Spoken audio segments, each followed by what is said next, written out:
సత్య సాక్షి అనుదిన మన్నా ద్వారా మీ అందరికీ శుభోదయం. నేటి యొక్క ఉదయకాలము 9 నుంచి 10 గంటల వరకు ఆరాధన ఉంటుంది మందిరంలో. ప్రతి వారు సకాలంలో వచ్చి ప్రభువుని ఆరాధించవలసిందిగా కోరుకుంటున్నాను. నేటి యొక్క వాగ్దానము ఎఫెసీయుల పత్రిక 4వ అధ్యాయము 32వ వచనం. దేవుడు మిమ్మల్ని క్షమించిన ప్రకారము మీరును ఒకరినొకరు క్షమించుడి. ప్రియ సహోదరి సహోదరులారా, క్రైస్తవ ఆత్మీయ జీవితము మనకెంతో ప్రాముఖ్యమైనది. మనం కేవలము క్రైస్తవులు అవడము గొప్ప కాదు, కానీ క్రీస్తు మార్గంలో వెళ్ళడము అవశ్యకమైనది. చాలా మంది అద్భుతాలను బట్టి, ఆశ్చర్య కార్యాలను బట్టి ప్రభువైన యేసుక్రీస్తుని విశ్వసిస్తాం. అయితే యేసయ్య యొక్క ఆలోచన ఒక నూతన మార్గాన్ని ఈ లోకానికి పరిచయాలి.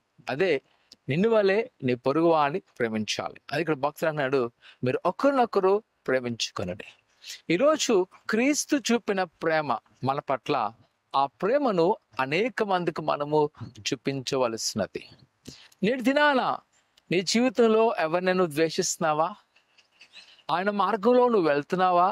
ఒక్కసారి మనం పరిశీలన చేసుకోవాలి.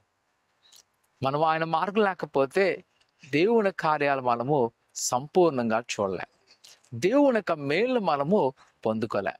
కావున ఆయన మార్గంలో అనుసరించుటకు ఆయన చెప్పిన మాట ప్రకారము నడుచుకుందాం. ప్రార్థన చేసుకుందాం.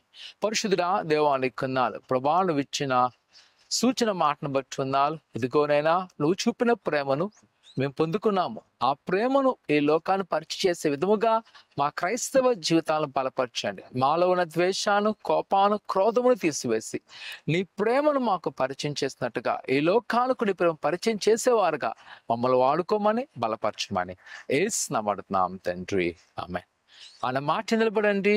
ఆయన మార్గంలోని అనేక మంది పరిచయం చేసేలాగా రాయబాలుగా ఉండండి.